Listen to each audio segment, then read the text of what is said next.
Q&A time. Can a buyer back out of a contract? Yes, you can. There are a few opportunities for a buyer in Washington state to back out of a contract, and that usually involves a couple different deadlines. So the first one is going to be your due diligence deadline. In the Washington contract, it's usually around 10 days, and that's your time for you to do all of your digging as far as looking up the neighborhood, driving through it at all hours, making sure you're happy with it,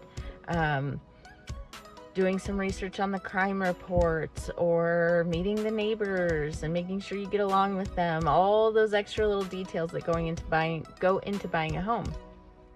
Then you also have your inspection time frame, and that varies. Standard is 10 days on the contract, but if it's a really hot seller's market, we usually will reduce it to about 5 days. If it's a property that's just really complex and very large, sometimes we'll lengthen it to 15 or 20 days. It just depends on the property. But if you find something during either of those feasibility periods that you don't like about the house, you can back out of the contract and get your earnest money back. That's what those time frames are for, to make sure that you are happy with the property, that there's nothing wrong with it, that it is a deal breaker for you.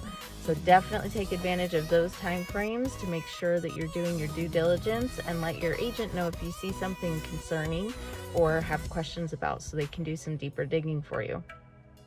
There's also your financing contingency. If you're not buying with cash, you can cancel the contract based on your financing contingency. However, that's not like a get out of jail free card.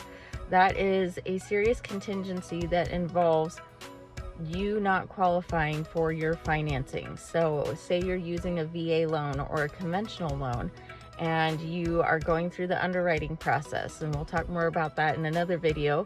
But say the underwriter finds something that just doesn't add up, like undisclosed child support, or something that would put your debt to income ratio out of whack to where they won't loan to you, and they tell you, hey, your financing is not going to get approved.